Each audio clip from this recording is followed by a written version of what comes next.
Con el correr de los años, que en realidad han sido muy pocos, el subgénero del horror ha sufrido una serie de cambios y alteraciones desde diferentes ángulos según la visión del autor y su época. Gótico, God's History, Weird Fiction, Weird Menace, Splatterpunk, entre otros. Aún así, separar el horror literario por sus escritores también suele ser una acción un tanto más recurrente, debido a que tales individuos suelen emplearse como una referencia temporal bajo un perfil casi mesiánico. Ejemplo de esto tenemos a Edgar Allan Poe y a Lovecraft. En lo personal, creo que esta clasificación es un tanto limitada, ya que únicamente se enfoca en personalidades estadounidenses y no en otras con unos aportes quizás superiores.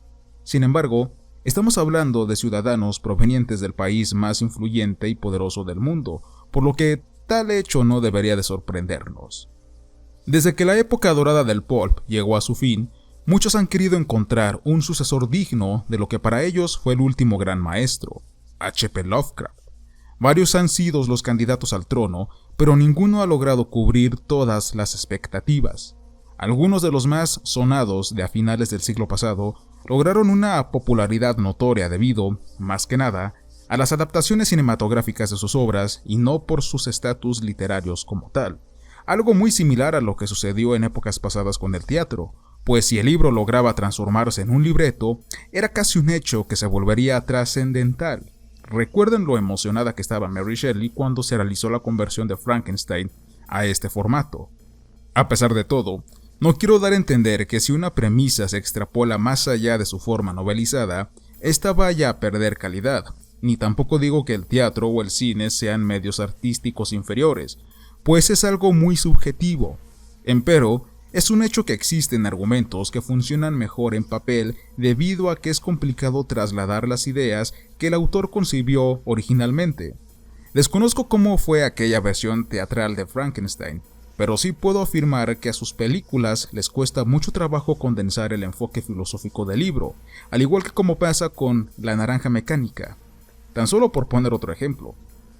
Es evidente que, en años recientes, gracias a los efectos de la globalización, el entretenimiento tiene que ser cada vez más mediático, es decir, llegar al mayor número de personas posibles.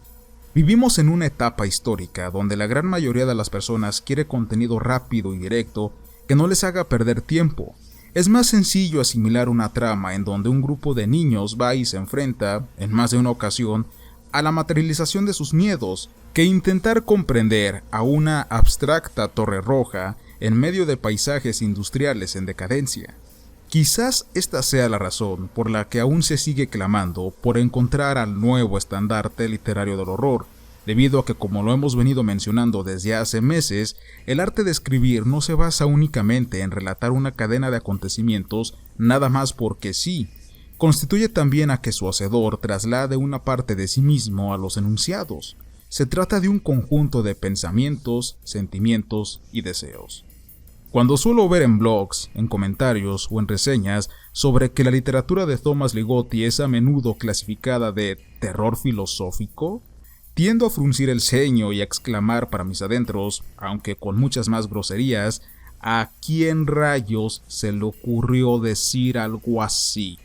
Es este mismo adoctrinamiento cosmopolita el que nos ha mal acostumbrado a historias que no se atreven a tocar más allá de un inicio, un desarrollo y un desenlace, y justo cuando nos topamos con alguien que quiere hacer las cosas de manera correcta, creemos que hemos hecho el descubrimiento del siglo sin saber que detrás de él existe una larga serie de antecedentes. Es como lo dice Avelina Lesper en una de sus críticas hacia el arte moderno. El artista debe de tener una cierta preparación intelectual si es que quiere mostrarnos un trabajo de calidad.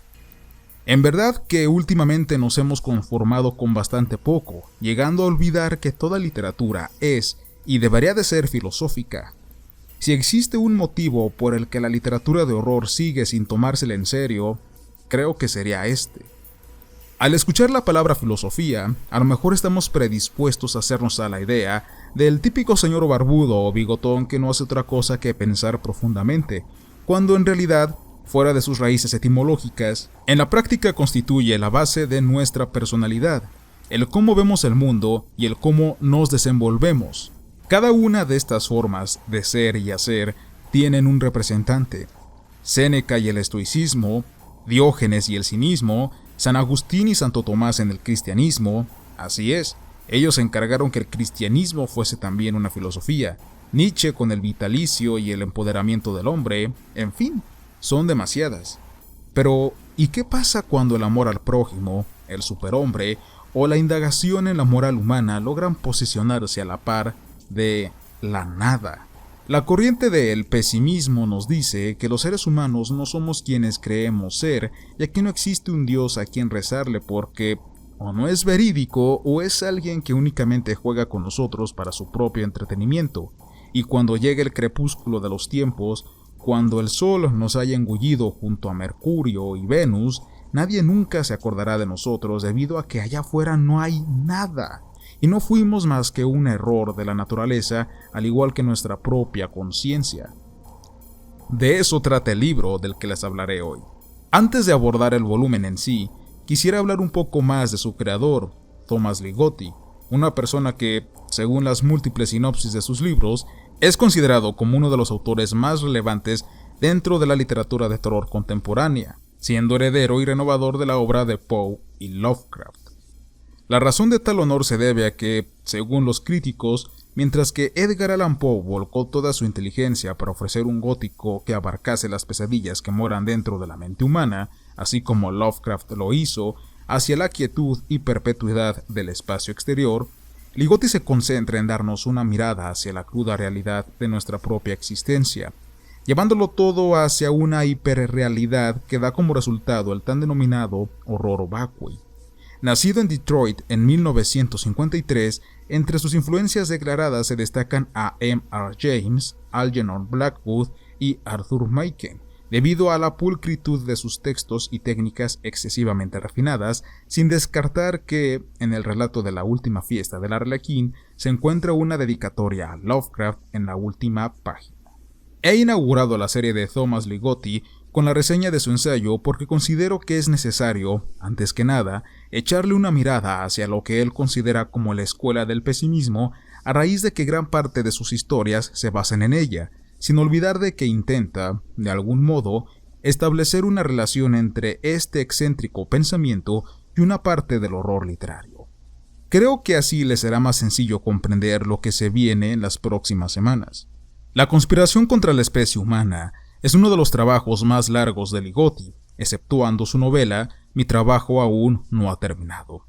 Pertenece a la colección Intempestivas de Valdemar, siendo una línea especializada en ensayos de talla controversial y temas subterráneos. Algunos nombres, como el del legendario Jesús Palacios, nos lo encontraremos muy a menudo por aquí. Seccionado en 8 capítulos, incluyendo el prólogo, más allá de su título provocador, tendremos la cara del carismático Billy, de la cinta Dead Silence, mirándonos cada vez que intentemos leer el decrépito tema. Ahora que he mencionado el prólogo de escasas 4 páginas, quien intente encontrar aquí una disección del libro para poder comprenderlo mejor, creo que se llevará una gran decepción, puesto que únicamente se remarca lo oscuro y turbio de su índice. Para ser honesto, me parecen más interesantes los agradecimientos en donde un hombre destaca por encima del de los demás, Peter Wessel Sapfe, y hablaremos de él más adelante. A través de 312 páginas, Ligotti abordará temas que van desde preguntas básicas como el motivo de la existencia humana, hacia dónde nos dirigimos y el significado de la vida en términos más amplios.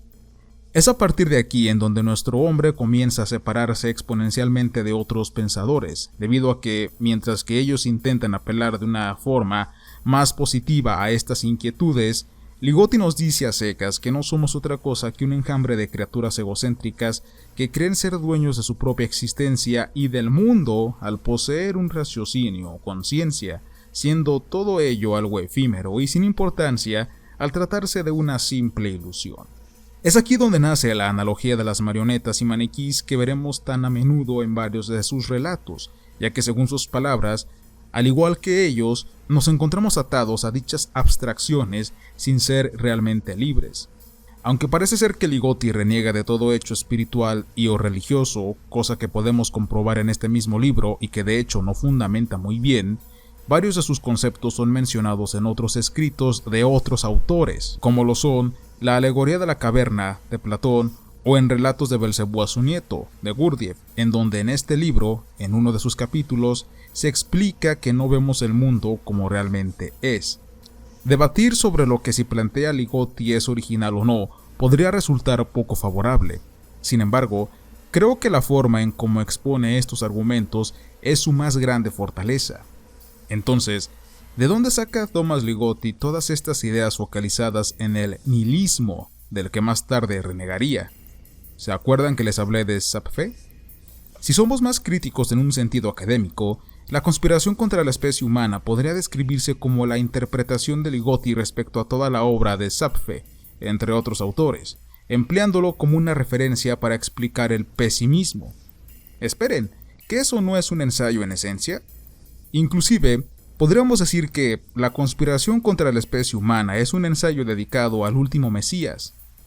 Ahora bien, si intento abordar esa parte que he comentado donde Ligotti se atreve a desmeritar a las religiones como algo que justifique nuestra existencia, temo declarar que estoy decepcionado. Pues si en todo el libro me encontré referencias bibliográficas bien estructuradas como una señal saludable respecto al tema de la ensayística, cuando llegué a esa parte me exasperé, y no porque no tolerase su punto, sino porque no existe uno como tal. El autor se limita a escupir insultos contra las religiones a lo tonto. Fue como si hubiese escuchado los berrinches de mis amigos metaleros por haber asistido a una escuela religiosa por orden de sus padres. Algo de esta magnitud le resta calidad literaria al ensayo, aunque creo saber el motivo de ello. En verdad que no me imagino a Ligotti debatiendo con un teólogo u otra contraparte que le refute sus argumentos, y en cierta manera les echa tierra también a los ateos para emparejar el asunto. Me sorprende esa jugada tan baja. Aún en pleno siglo XXI es difícil atacar a cualquier dogma, por lo que tal punto debe tocarse con pinzas, y tal restricción no se debe al temor a las represalias por parte de los fanáticos, sino porque detrás de todo ello existe una ciencia. No quiero ni imaginarme la paliza intelectual que Chesterton le hubiese puesto a Ligotti en este terreno, que, por cierto, Chesterton también es nombrado en la conspiración contra la especie humana. No me estoy contradiciendo cuando dije que Ligotti hace bien las cosas como autor al intentar informarse. No obstante, esto demuestra que nunca llegaremos a saberlo todo, y si alguno de ustedes no domina un tema o no están seguros de lo que van a hablar, es mejor quedarse callado. Entonces, ¿podríamos adoptar la filosofía del pesimismo como un estilo de vida? Desde mi perspectiva, la respuesta es un rotundo no. Para mí es imposible, aunque no improbable, ya que funciona como una de las múltiples caras a aplicar en el campo del horror literario, quedando ya demostrado. Su concepto más válido sería el que dice que lo único que tenemos seguro en este mundo es la muerte. Esto me hace recordar una publicación de Facebook proveniente de Rafael Díaz Santander y de algo que solía decirme mi padre con frecuencia. Curiosamente, los dos comentarios coinciden. Puedes leer este tipo de libros para divertirte o entretenerte, nada más. No es necesario seguirlos al pie de la letra. Lo que más me gustó del ejemplar fue la inclusión de una especie de relato breve al comienzo del capítulo, La pesadilla de existir, en el subtema de psicogénesis, en el que se nos intenta explicar que, en el principio, los humanos eran seres huecos y tontos, similares a los huecos de Dark Souls, y que de la nada, en un chispazo, la conciencia se despertó en sus mentes, dando inicio a todos los horrores. Si Ligotti se hubiese enfocado más en el horror literario, en lugar de intentar explicar el pesimismo, creo que el libro hubiese sido mejor. Quizás hasta podría haber sido una versión actualizada de el horror sobrenatural en la literatura. Durante la reseña de El Wendigo, de Blackwood, vimos la genial opinión de Ligotti respecto al relato de los sauces, y como esta hay más en el ensayo. Mas supongo que esto sería reiterativo debido a que ya hizo algo similar en la agónica resurrección de Victor Frankenstein. Con todo lo anteriormente dicho, al final tenemos un libro de Thomas Ligotti para entender el resto de las obras de Thomas Ligotti, ya que con frecuencia me dicen que son tediosas de leer. En definitiva, la conspiración contra la especie humana es un ensayo en toda regla, y como en todo aporte de este estilo, no está libre de errores, aunque veo que tiene más cosas positivas que negativas. Retomando los consejos de Rafael Díaz Santander y de mi padre, el libro no se lo recomiendo a una persona que pueda ser fácilmente influenciable o a alguien con un desarrollo cognitivo bajo que no le permita cuestionarse qué diantres está leyendo, ya que de lo contrario, tendremos a una horda de personas hablando aquí y allá sobre la no existencia y desencadenando un fenómeno similar al que en años anteriores tuvimos con Nietzsche. De aquí nace la recomendación de estos dos señores, de Díaz Santander y de mi padre. Estamos ante la punta de lanza para vislumbrar el horror vacui. Amigos, eso ha sido todo por el momento. Ha sido un placer haber estado aquí con ustedes. Nos vemos y hasta la próxima.